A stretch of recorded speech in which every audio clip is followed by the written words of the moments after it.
దేవుడు కోరుకునేది, ఆశించేది అదే. నిన్ను నమ్మి నీకు అప్పగించబడిన బాధ్యత నువ్వు చేస్తున్నావు. అది ప్రార్థన పరిచర్య కానివ్వండి, వడ్డించే పరిచర్య కానివ్వండి, ఏం చేయాలి చెప్పండి? ఏది నమ్మకంగా చేయాలి? ఏంది నమ్మకంగా చేయడం? ఉన్న ప్రజలందరికీ నమ్మకంగా నువ్వేం చేయాలి? పంచిపెట్టాలి. అంటే పెట్టాలని అర్థం. నమ్మకంగా అంటే ఎలాగా? నువ్వు పంచిపెట్టే నీవే, నీ ఆయన వచ్చినా సరే ఒకే ముక్క, నాకు ఒకే ముక్క. అంతేగాని మీ ఆయనకి తీసి లోపలిని తీసి మెత్తని ముక్కలేసి పక్కనున్న ఈవిడికి వెళ్ళు అంటే ఆవిడేం చేస్తుంది తెలుసా? మీ ఆయన కంచం చూస్తుంది. వేసిన చెయ్యి వంక నీ వంక, నీ ఆయన కంచం వంక. అప్పుడు అప్పుడు ఆవిడ కంచం వంక చూసుకుంటా. ఇప్పుడు నువ్వేం చేస్తున్నట్టు? నమ్మకత్వం ఏది? మీ ఆయనైనా నీ కొడుకైనా పక్క సహోదరునైనా ఒకటే గట్టి వెళ్ళు అంతే. అందుకే బంతి భోజనాల దగ్గర క్యాటరింగ్ వాళ్ళు ఎందుకు వెళ్తున్నారంటే వాళ్ళు ఎవడో తెలియదు కదా. ఏడాడు మనం అలాగుండా నమ్మకత్వం అంటే అది రక్తం వేచేయి. అంతేగాని సరిగ్గా వడ్డించకుండా మిగిలిన తర్వాత పచ్చికెళ్ళిపోతుంది. చిచ్చి ఉన్న దానికి పంచగా ఏదన్నా మిగిలితే పట్టుకెళ్ళాలి తప్ప, అంతేగాని మిగల్చడం కోసం ఇటు మానేయడం కాదు. ముఖం చూసి ముద్ద, ముఖం చూసి మొక్క. హలో, అది నమ్మకత్వం కాదు. మరి యేసుబాబు కూడా 5 రొట్టెలు పంచమన్న తర్వాత ఏం చేశాడు?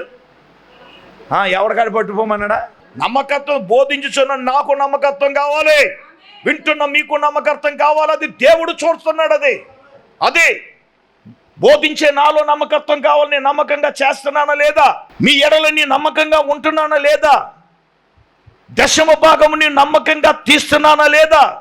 సేవను నమ్మకత్వంగా నేను చేస్తున్నానా లేదా అని నన్ను దేవుడు చూస్తాడు. ఇక్కడ మిమ్మల్ని చూస్తాడు. ఇక్కడ దేవుడికి ఎవడు మినాయింపు కాదు. అదే మోషే గారికి ఇప్పుడు చెప్పినట్టనే, ఇప్పుడు నేను చెప్పే మాటలు ఇంత క్లియర్గా ఎందుకు చెప్పవలసి వస్తుందంటే, ఇలా చెప్పితేనే మనకు అర్థం అవుతుందని. మీరు అలా ఉన్నారని కాదు, మీరు అలా చేస్తున్నారని కాదు. అటువంటి నమ్మకస్తులు కాని వారు చాలామంది సమాజంలో ఉన్నారండి. సంఘము వెలుపల ఉన్నారు. టీవీ ముందు కూర్చుని వాక్యం వింటున్న వారిలో ఉన్నారు. అనేక మందిలో ఉన్నారు. అర్థమవుతుందా? మనము అక్షరార్థంగా తీసుకోకూడదు. సేవకుడు చెప్పే వాక్యాన్ని మనం నిజం చెప్తున్నాను, ఆత్మీయమైన గ్రహింపు మనలో ఉండాలి. ఈరోజు మనకు ఆశీర్వాదం రావాలంటే ఎలాగా? నమ్మకస్తులుగా ఉంటేనే కదా. నా తాపర్తయం దేవుడు మాట్లాడేది అదే కదా. యెహోషువలో మోషే అప్పగించాడు, నువ్వు వెళ్ళి యుద్ధం చేయండి, కర్రట్టుకుని వెళ్ళిపోయి దూకేసి ఏం చేశాడు? యుద్ధం చేశాడు. మాట్లాడా? మరి మాట్లాడా? మాట్లాడలేదు. వెళ్ళి విజయోత్సవంతో వచ్చాడుగా. ఇదే విషయంలో కాదు, నేను ప్రార్థన విషయంలో అన్నాను. నమ్మకంగా నువ్వు చేస్తున్నావా? దశంభాగం విషయంలో నమ్మకంగా ఉంటున్నావా? పరిచర్య విషయంలో నమ్మకంగా ఉంటున్నావా? సువార్త ప్రకటించడం, నేను అన్ని విషయాల్లో నేను చేస్తున్నాను. ఒక్క విషయాన్ని గురించి కాదు, నువ్వు అన్ని విషయాలలో కూడా మనం ఎలాగ ఉండాలి అంటే నమ్మకస్తులుగా ఉండాలి. ఇది ఎక్కడికే కాదండి, టీవీ ముందులో కొన్ని 5 జిల్లాలు వెళ్తున్నారు. నీ ఒక్కడి కోసం, నా ఒక్కడి కోసం, ఇక్కడ ఉన్న మనందరూ ఒక్కడి కోసం కాదు. 5 జిల్లాల్లోనూ ప్రజలు దేవుని వాక్యాన్ని వింటున్నారు. ఇది ఒక వ్యక్తిని ఉద్దేశించి కాదు దేవుడు మాట్లాడేది, అందరి గురించి దేవుడు మాట్లాడుతున్నాడు. నమ్మకస్తులుగా మనం ఉండాలి, సంఘములో నమ్మకంగా ఉండాలి, దేవునికి నమ్మకంగా ఉండాలి. అన్ని విషయంగా ఏ రోజు నేనేమంటానంటే, నువ్వు నమ్మడం కాదు, మనల్ని దేవుడు నమ్మాలి. అది వ్యాలిడ్ పాయింట్. ఎవరు నమ్మాలి మనల్ని? ఎస్, దేవుడు మనల్ని నమ్ముతున్నాడా? మోషేని నమ్మాడు దేవుడు. నా ఇల్లంతటిలో నమ్మకమైన వాడని దేవుడు చెప్పాడు. మరి నీ గురించి, నా గురించి అది చెప్పాలిగా. దేవుడు మాట్లాడేది అది. సమాజంలో ఉన్నారు, ఎక్కడ ఉన్నారని కాదు అర్థం. అందరూ నమ్మకస్తులు ఉంటే ఈరోజు ఎందుకు దీవెనలు రావట్లేదు నీకు? నమ్మకమైన వానికి దీవులు మెండుగా కలిగినన్నారు. దీవులు ఎందుకు రావట్లేదు? లేరు కాబట్టే దీవులు రావట్లేదు. ఇంకంతకన్నా ఏంటి? తర్వాత మూడవదిగా అతనిలో ఉన్నటువంటి ఇంకొక విషయం ఏమిటంటే, యెహోషువ గ్రంథం 5వ అధ్యాయం 14వ వచనం. అందుకు ఆయన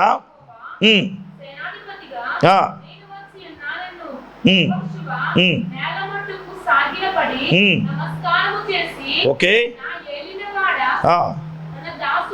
సెలవిమ్మని అడిగెను. అందుకు యెహోవా ఉన్నండి, ఇక్కడ గమనించవలసిన విషయం అనగా ఇతను దేవుని యొక్క చిత్తాన్ని నెరవేర్చిన వాడు. అతడు అంతేకాదు, యెహోవా సేనాధిపతిగా నేను వచ్చి ఉన్నాను. చూడండి, యెహోషువ నేల మట్టుకు సాగిలపడి ఏం చేస్తున్నాడండి? నమస్కారము చేసి, నా ఏలినవాడా తన దాసునికి సెలవిచ్చింది ఏమని అని అడిగాను. అందుకు యెహోవా, సేనాధిపతి, నీవు నిలిచి ఉన్న ఈ స్థలము పరిశుద్ధమైనది, నీ పాదరక్షలను తీసివేయమని యెహోషువతో చెప్పగా యెహోషువ అలాగూ చేశాను. దేవునికి ఒకసారి స్తోత్రం చెప్పండి. అంటే మూడవదిగా దేవుడు ఏం చెబుతున్నాడో దానిని చేయడం. అంటే దేవుడు ఏం చెప్పాడో అది చేయాలి. అది దానిని ఏమంటారంటే దేవుని చిత్తం అంట. దేవుడు ఏం చెప్తున్నాడో అది చేయాలి. మనం దేవుడు చెప్పేదోడు, మనం చేసేదోడిగా. యెహోషువ దేవుడు ఏం చెప్తున్నాడు? నేల మట్టు కొంగే స్వభావం ఉంది మనకి. దేవుడు మాట్లాడుతుంటే ఎక్కడికి వెళ్తుంది మనది? నేల మట్టు కొంగి, ప్రభు నన్ను ఏం చేయమంటావు అని అడుగుతున్నాడు. ఇప్పుడు ప్రభు ఏమన్నాడు? నీవు నిలుచు స్థలం ఏంటి? ఇదే స్థలం, ఇదే బలిపీఠం ఏంటిదే? పరిశుద్ధ స్థలం ఇదే. మోషేతో కూడా అదే అన్నాడు కదా, ఇది స్థలము పరిశుద్ధ స్థలం, నీ చెప్పులు విడమన్నాడు కదా. పరిశుద్ధాత్ముడు ఏది మాట్లాడితే అదే కార్యం. ఇప్పుడు దేవుడు అన్నాడు, నీవు నిలిచి ఉన్న స్థలం ఇది పరిశుద్ధ స్థలం, నీ పాదరక్షలు తీసివేయమని యెహోషువతో దేవుడు చెప్పగా యెహోషువ అలాగే. అంటే మూడవది ఏడు తెలుసా? యెహోషువ దేవుని యొక్క చిత్తాన్ని చెయ్యడానికి దేవుని చిత్తానికి అప్పగించుకున్నాడండి. చెప్పండి, మనలో ఎంతమంది ఉన్నాం మనం? దేవుని యొక్క చిత్తం, దేవుడు ఏం చెప్తే అది చేయాలి. చూస్తూ ఉన్నారు, నన్ను చూస్తూ ఉన్నారు. ఈరోజు మనలో మనం ప్రశ్నించుకోవాలి, మనం అలా ఉంటున్నామో లేదా దేవుడు మాట్లాడేది. దేవుడు చెప్తున్నాడు ఇక్కడ యెహోషువతోటి, ఇది పరిశుద్ధ స్థలం, నీ చెప్పులు విడు. మాకు తెలీదా అని అనలా, మాకు తెలుసులే అని అన్నారా? అనలే. యెహోషువలో ఉన్నటువంటి మూడో క్వాలిటీ ఏంటంటే దేవుని చిత్తం. ఎస్, దేవుడు ఏమి మాట్లాడుతున్నాడో అదే మనం చేయాలి. నానా ఇంకో వర్డ్ బోధించిన నేనైనా మనమైనా దేవుడు ఏం చెప్పాడో అదే చేయాలి.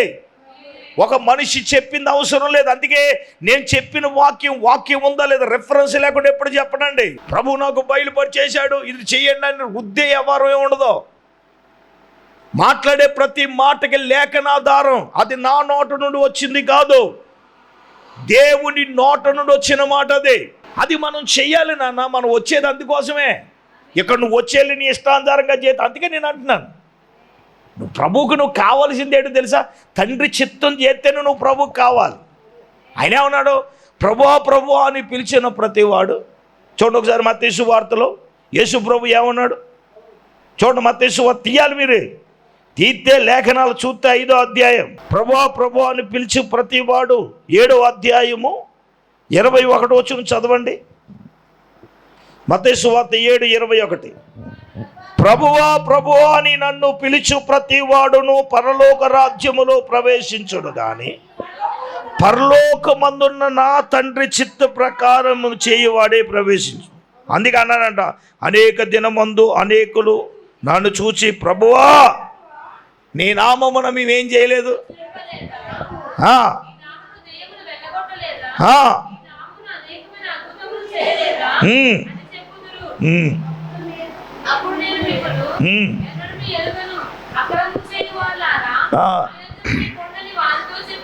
పరమ తండ్రి యొక్క చిత్తము మనం చెయ్యకపోతే మనము దేవుని రాజ్యంలో ప్రవేశించలేము. Note this point. ప్రవేశించిన వారు వీళ్ళు అనే మాట ఏంటో తెలుసా?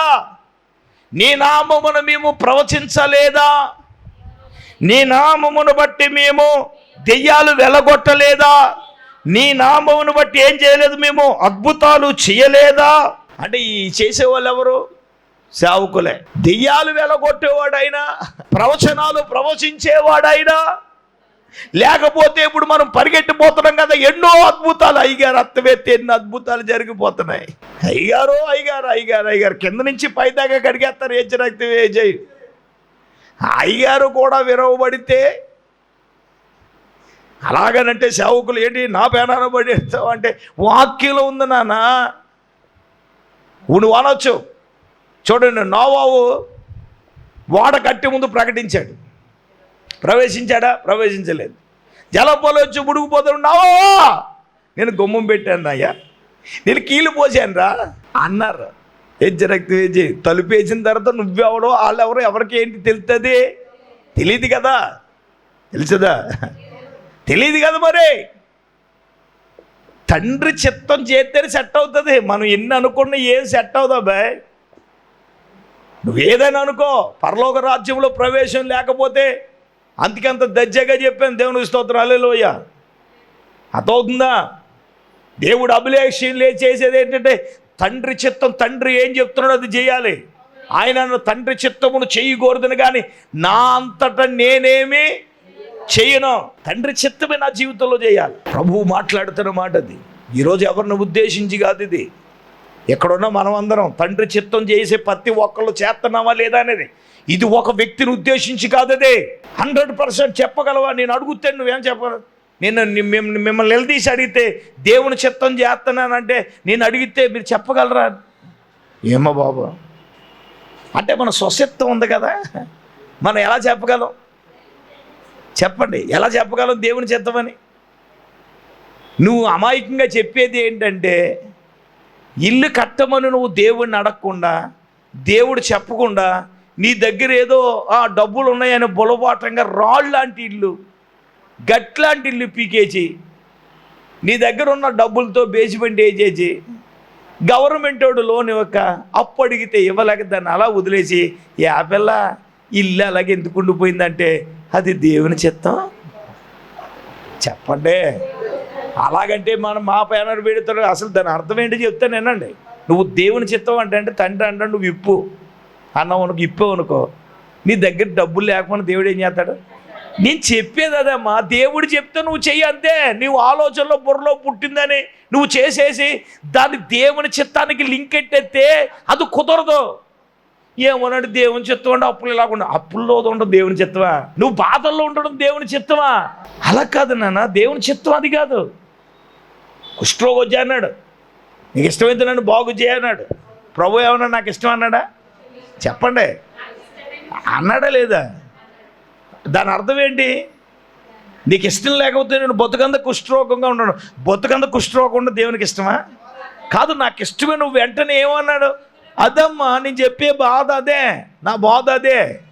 నువ్వు దేవుడికి యెహోషువ ఇది పరిశుద్ధ స్థలము నాన్న, నువ్వు చెప్పులు విడివి అంటే యెహోషువ మరు మాట్లాడకుండా తనతో చెప్పినట్టు చేశాడు. అది దేవుని చిత్తం. అంటే మనం వ్యతిరేకించడానికి లేదు. దేవుడు నీతో చెప్పింది నువ్వు చేయంతే. అబ్రహాం కూడా అంతే, వెళ్ళి నీ భార్య మాట విను అంటే వెళ్ళి విన్నాడు. యాకోబు కూడా అంతే కదా, దావీదు కూడా అంతే కదా. వెన్నో అంటే ఆ బిడ్డను చంపేస్తానంటే ఈడు 7 వారాలు పెద్ద మనిషిలోకి వెళ్ళి ఉపవాసం ఉండి ఏం చేస్తాడు? పెద్ద నిన్నాడండి అమ్మ, వినలేదు. కారణం ఏంటి? పాపానికి ప్రతిగా ఉన్న వ్యక్తిని నేనేం చేస్తాను? చంపేస్తానని చెప్పాడు కదా. మరి తండ్రి చిత్తానికి వ్యతిరేకంగా ఈడు ఏం చేస్తాడు? బతికించని ప్రార్థన చేస్తే విన్నాడా? తండ్రి ఏం చెప్పాడు? ఈడు ఏం చేశాడు? పాజిటివ్ నెగిటివ్ కూడా చెప్తున్నాను, వినండి, అర్థం చేసుకోండి. వాక్యాన్ని మనం రిసీవింగ్ చేసుకోవాలి. ఏమో అర్థమవుతుందిగా? తండ్రి చిత్తం అంటే తండ్రి ఏం చెప్తే అది చేయడం, అది తండ్రి చిత్తం. యేసు ప్రభువే చివరికి ఆ గెత్సేమనే తోటలోకి వెళ్ళినా కూడా తండ్రి నీ చిత్తమైతే ఈ గిన్నె నా యొద్ద ఉన్నది అంటే నీ చిత్తమైతే అన్నాడు ఆయన. అంటే ఎంతగా తగ్గించుకున్నాడు యేసయ్య. అల్లాడు యెహోషువ దేవుడు చెప్పింది చేస్తున్నాడు. అంటే నేను మూడవదిగా నేను ఈరోజు అంతకు మించి ఎక్కువ వెళ్ళకపోతున్నాను. ఇంకొక మాట చెప్పి నేను ముగించేస్తాను, సమయం అయింది కాబట్టి. ఒకటి లోబడ్డాడు, 2 నమ్మకమైన వాడుగా ఉన్నాడు, 3 దేవుని చిత్తానికి అంటే దేవుడు మాట్లాడుతున్నావు, నువ్వు వ్యతిరేకిస్తున్నావు అంటే ఏంటి? నువ్వు దేవుని చిత్తం చేసేవాడువా? ఎవడైనా సరే అంత సాహసం చేయడానికి అయ్యబాబోయ్ సేవకుడు వాక్యం చెప్తున్నాడని నేను మాట్లాడుతాను, మౌనం అయిపోతాను అంతే. అంటే ఏంటి అయ్యబాబోయ్, నిజం చెప్తున్నంత అటువంటి సాహసం చేయకూడదు మనం. ఉజ్జి అనేవాడు మహారాజే, రాజే. అయ్యబాబోయ్, ఆ వాక్యాలు చదువుతున్నప్పుడు భయం వేస్తుంది కదా. తండ్రి మనతో మాట్లాడుతున్నప్పుడు, తండ్రి యొక్క చిత్తమును మనం చేయాలనుకున్నప్పుడు మోషే అలా మాట్లాడుతుండే. యెహోషువ ఏం చేశాడు? వ్యక్తుల గురించి మాట్లాడడం కాదు, అలా వ్యతిరేకించిన వారి జీవితం ఈ రోజున ఏమైంది? ఉన్నారా భూమి మీద? వాళ్ళకంటే గొప్పలమో మనం ప్రశ్నించడానికి, అయ్యో పాపం అని మనం జాలిపడడానికి చాలా జాగ్రత్తగా గమనించాలి. అది తండ్రి చిత్తమా కాదనేది వాక్యం ధ్యానించుకున్నప్పుడు మంట పడుతుందండి. అయ్యో మనం అలాగ ఉండాలని, అలాగ మనం చేయాలి అని. ఇంకొక మాట ఏంటంటే, ఈ మాట చెప్పి నేను ముగించడానికి నేను ఇష్టపడుతున్నాను. అదేంటనంటే నాలుగవదిగా అతను చేసింది ఏంటంటే, యెహోషువ గ్రంథం 10వ అధ్యాయం 25వ వచనం చదువుదాం. యెహోషువ గ్రంథం. అప్పుడు యెహోషువ వారితో, మీరు భయపడకుడి, జడియకుడి, దృఢత్వం వహించి ధైర్యముగా ఉండుడి. ఓకే, మీరెవరితో యుద్ధము చేయుదురు, ఆ శత్రువులకందరికీ యెహోవా వీరికి చేస్తున్న. చూడండి, ఇతనిలో ఉన్నటువంటి 4వ క్వాలిటీ ఏంటో చెప్పనా? ధైర్యం. చెప్పండి, ఏంటి? మాట్లాడండి. ఇప్పుడు యెహోషువ వారితో అంటున్నాడు, మీరు భయపడకండి, జడియకండి, దృఢత్వం వహించండి, ధైర్యంగా ఉండండి. మీరు ఎవరితో యుద్ధము చేయుదురో ఆ శత్రులందరినీ యెహోవా వీరికి చేయనట్లు చేయనండి. దేవునికి ఒకసారి స్తోత్రం చెప్పండి. హల్లెలూయా. 4వది ఏంటి తెలుసా? మనకి క్రైస్తవులంగా, దేవుని బిడ్డలుగా యెహోషువలో ఉన్నది ఏంటంటే ధైర్యం. దేవుని పని ఏదైనా చేయడానికి ఈ రోజున శత్రువు నా మీద ఎంతో అటాక్ చేస్తున్నారు. నీ మీద నిందలు వేసేసి, నీ మీద అవమానం చేసేసి, ఆహా ఓహో అది ఇది అని ఏం చేసుకున్నా, ఒకటి నీలో ధైర్యం కావాలి. అవును, తప్పు చేయలేనప్పుడు మనం ధైర్యంగా ఉంటాం, అంతే కదండి. నీతిమంతుడు సింహం వల్ల ఎలాగుంటాడు? మనం తప్పు చేయనప్పుడు నాన్న ధైర్యంగా ఉంటాం కదా. ధైర్యం ఎవడకుండదో చెప్పన? తప్పు చేసిన వాడికి ధైర్యం ఉండదు, పాపం చేసిన వాడికి ధైర్యం ఉండదు, వాక్యానుసారంగా నడవలేనోడికి భయం ఉండదు. ఎవడు వాక్యానుసారంగా నడవలేనోడే వ్యతిరేకంగా మాట్లాడతాడు, ఎదిరించి మాట్లాడతాడు, ఏదైనా చేస్తాడు, మనుషులను ఎదిరిస్తాడు. పాపాన్ని ఎదిరించే ధైర్యం వాడికి లేదు. వాక్యం ఉంటే, అందుకే దావీదు ఏమన్నాడు? నా హృదయములో వాక్యం ఉంది కాబట్టి నేనేం చేయలేను, పాపము చేయలేను. వాక్యం నీళ్ళుంటే పాపం ఎలా చేయగలం? మనం చేయలేం కదా. చేస్తామా? చేయలేం కదండి. ధైర్యం కావాలి మనకి. వాక్యం మనకు నేర్పించేది ధైర్యం మనకు కావాలి. ఆ ధైర్యాన్ని దేవుడు మనకిస్తాడు. ఎస్, సమస్యలు రావచ్చు కుటుంబంలో, ఎన్నో పరిస్థితులు మనకు వచ్చినప్పుడు మనకి కావలసింది ఏంటి చెప్పండి? ధైర్యమే కదా. నీ జీవితంలో ఎన్నో పరిస్థితులు రావచ్చు, ధైర్యంగా నిలబడాలి. యెహోషువ ధైర్యంగా నిలబడ్డాడు. అదే ధైర్యం మనకు కావాలి. ఇప్పుడు దావీదు కూడా అమాలేకులు వచ్చి తన భార్యలు పిల్లలు తీసుకెళ్ళిపోతే యెహోవాను బట్టి ఏం తెచ్చుకున్నాడు? ఏదో పిరిగి మాటలు పిరిగిగా ఉండకూడదు. యెహోషువ ధైర్యపరుస్తున్నాడు. మీరు భయపడకండి, ధైర్యకండి. ఎలా ఉండాలి మనం? చెప్పండి గట్టిగా. అప్పుల గురించి ధైర్యం కోల్పోవడం ఎందుకు? ఏదో చిన్న శోధనలు వచ్చినాయని వస్తాయి, ఒకటి వెనకాల ఒకటి వస్తున్నాయి. నాకు ధైర్యం చెడిపోవడం దేనికి? దేనికి నువ్వు ధైర్యం చెడిపోవాల్సిన అవసరం ఏముంది? అందరూ నేను యథార్థంగా ఉన్న నీతిగా నాకెందుకు రావాలంటే, బైబిల్లో యోబుకి రాలేదా? దావీదుకి రాలేదా? హలో, శ్రమలు వచ్చినా, బాధలు వచ్చినా, కష్టాలు వచ్చినా, ఇబ్బందులు వచ్చినా నువ్వు ధైర్యంగా నిలబడు. యుద్ధం జరిగించేవాడు దేవుడే. నాన్న, యుద్ధం కావాలి మనకి. యుద్ధంలో గెలవాలంటే ధైర్యంగా నిలబడాలి కదా. సపోజ్ ఉంది, పరిగెడుతున్నావు, కుక్క వస్తుంది, నువ్వు పరిగెడుతున్నావు, నువ్వు పరిగెట్టుకెళ్తే కుక్క వస్తుంది. నువ్వు ధైర్యంగా ఆగిపోయి, పరిగెత్తడం మానేసి ఆగిపోయి ధైర్యంగా అన్న నిలబడు. పరిగెత్తుకొచ్చిన కుక్క ఏమవుతుందండి? ఇలాగా తోక ఊపుకుని అది వెళ్ళే వరకు నువ్వు అలాగే నిలబడు. పరిగెడుతుందా? చెప్పండి. ధైర్యంగా నిలబడితే చెప్పట్లేదు మీరు, అంతే కదా. ధైర్యంగా నిలబడితే ఏమవుతుంది? ఇలా ఇలా చూస్తుంది అది. అంతేగాని మనం అదే పరిగెట్టండి.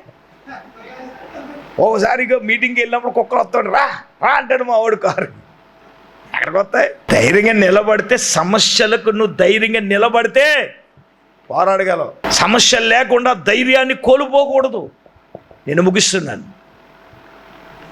ఈరోజు 4 మాటలతో నేను ముగిస్తున్నాను. 1, అతడు లోబడ్డాడు, మనం లోబడ్డాలి. 2, నమ్మకంగా ఉన్నాడు, మనం నమ్మకంగా ఉండాలి. 3, అతడు దేవుని చిత్తం చేసేవాడుగా ఉన్నాడు, మనం అలాగ ఉండాలి. 4, ధైర్యంగా ఉండాలని దేవుడు మాట్లాడాడు. అందరూ మోకరించండి, కళ్ళు మూసుకునండి. ఈరోజు ప్రభువు సమాజాన్ని ఉద్దేశించి దేవుడు మాట్లాడాడు. ఈ వాక్యం దేవుని బిడ్డలారా 5 జిల్లాలకి లైవ్లో టీవీ కార్యక్రమంగా వెళ్తుంది. ఇది ఏ ఒక్క వ్యక్తిని ఉద్దేశించి కాదు, అందరి గురించి దేవుడు మాట్లాడాడు. ఈ రాత్రి మన జీవితాలు, యెహోషువలో ఉన్నటువంటి ఆత్మీయమైన లక్షణాలు మన జీవితాల్లో మనం కలిగి ఉండాలని దేవుడు మాట్లాడాడు. దేవుడు మాట్లాడితే, నిజంగా దేవుడు నీతో మాట్లాడితే నీ జీవితాన్ని దేవునికి అప్పగించుకోవాలి. నోరు తెరిచి ప్రార్థన చేయాలి. నోరు తెరిచి ప్రార్థన చేద్దాం. ఈరోజు ఆత్మీయంగా యెహోషువలో ఉన్నటువంటి లక్షణాల గురించి దేవుడు మాట్లాడు.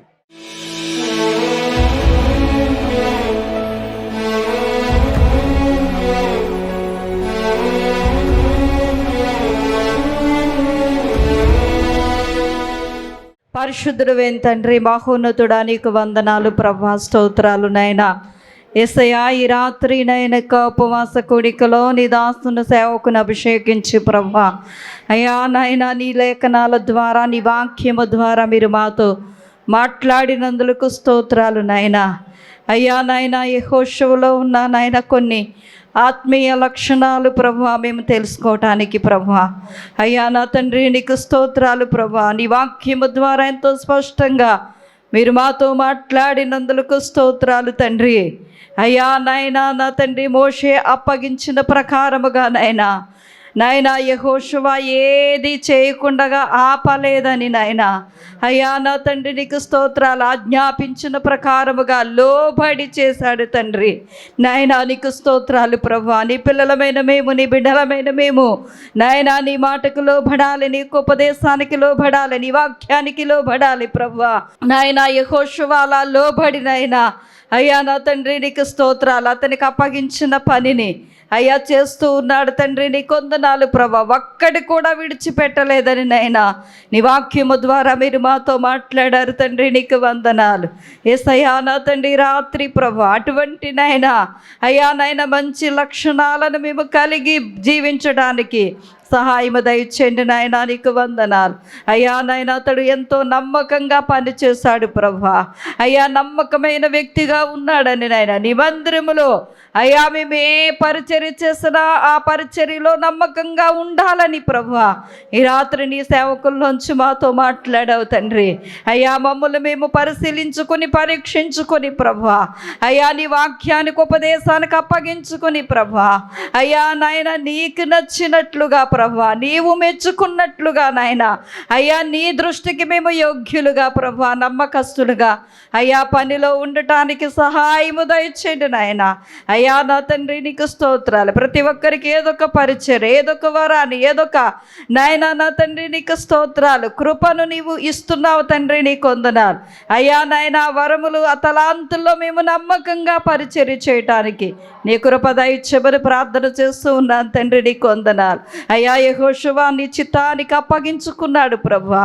అలాగే నాయన నా తండ్రి నీకు స్తోత్రాలు. నీ చిత్తానికి మేము అప్పగించుకోవటానికి, నీ చిత్తాన్ని తెలుసుకుని నీ చిత్తాన్ని చేయటానికి సహాయము దయచేయండి నాయన. అయ్యా యెహోషువ ప్రభా ధైర్యము కలిగి ఉన్నాడని ప్రభా మీరు మాతో మాట్లాడారు తండ్రి. అవును ప్రభా, అయ్యా మా జీవితాల్లో నాయన అనేక పరిస్థితులు నాయన మమ్మల్ని వెంటాడినప్పుడు, అయ్యా నాయన భయంకరమైన పరిస్థితులు మాకు కలిగినప్పుడు ప్రభా, నిందలు అవమానాలు కలిగినప్పుడు నాయన అయ్యా నా తండ్రి నీ వాక్యమును బట్టి నాయన మిమ్ములను బట్టి ధైర్యము కలిగి ఉండాలని, ధైర్యము తెచ్చుకోవాలని. అయ్యా నాయన దావీదు అంటున్నాడు, యెహోవాను బట్టే ఈ ధైర్యం అంటున్నాడు. తండ్రి నీకు స్తోత్రాలు. అయ్యా ఈ రోజున మేము ఇలా నిలిచి ఉన్నామంటే నిన్ను బట్టేనైనా. అయ్యా మాలో ఏ యోగ్యత లేదయ్యా, మాలో ఏ అర్హత లేదు ప్రభువా, నీకు వందనాలు తండ్రి. అయ్యా నా ప్రభువా నీకు స్తోత్రాలు. నీ కృపను బట్టే, నీ ప్రేమను బట్టే, నీ కనికిరాన్ని బట్టే, నీ దయను బట్టే నాయనా, నీ ధైర్యాన్ని బట్టే ఈరోజు ఇలా నిలబడి ఉన్నాము తండ్రి. దయగల ప్రభువా నీకు స్తోత్రాలు నాయనా. మనుషులకు భయపడవద్దు, జడియవద్దు, ధైర్యం తెచ్చుకోనండి అని ప్రభువా యెహోషువ వారితో చెప్తూ ఉన్నాడు తండ్రి. యేసయ్యా మేము ధైర్యము కలిగి నాయనా నా తండ్రి ఇతరులను ధైర్యపరిచేవారముగా, బలపరిచేవారముగా మేము ఉండటానికి సహాయము దయచేయండి. అయ్యా ఈ రాత్రి కూడా వచ్చిన ప్రతి ఒక్క బిడ్డని జ్ఞాపకం చేసుకోనండి ప్రభువా. నీ వాక్యమునకు లోబడినైనా, నీకు ఉపదేశానికి లోబడి ప్రభువా, ఉపదేశానికి అప్పగించుకొని ప్రభువా, మాలో ఏదైనా లోపాలు పొరపాట్లుంటే నీ వాక్యాన్ని బట్టి సరి చేసుకుని వాక్యానుసారంగా జీవించే కృప దయచేయండి. అయ్యా నాయన ప్రభువా ప్రభువా అని పిలిచే ప్రతివాడు పరలోకానికి వెళ్ళడు, కానీ నా తండ్రి చిత్త ప్రకారముగా జీవించేవారే, బ్రతికేవారే నాయన రాజ్యములో ప్రవేశిస్తారని నీ వాక్యము ద్వారా మీరు మాతో మాట్లాడారు. అయ్యా నా తండ్రి నీకు స్తోత్రాలు ప్రభా. నీ చిత్తాన్ని నాయన మేము నెరవేర్చేవారముగా, నీ చిత్తాన్ని తెలుసుకొని నీ చిత్తాన్ని చేసేవారముగా మేము ఉండటానికి సహాయం దయచండి. రాత్రి విత్తబడి నీ మాటలు మా హృదయాల్లో నీరు కట్టి ఫలింపజేసి సమస్త ఘనత మహిమ ప్రభావములు మీరే పొందమని యేసయ్య పరిశుద్ధ నామములో ప్రార్థన చేసి అడిగి వేడుకొంచున్నాం మా పరమ తండ్రి, ఆమేన్. తండ్రి కుమార పరిశుద్ధాత్మ త్రియేక దేవునిలో ప్రభు బిడ్లారా ఇక్కడ కూడినలకు సదాకాలం తోడైనగాక, ఆమేన్.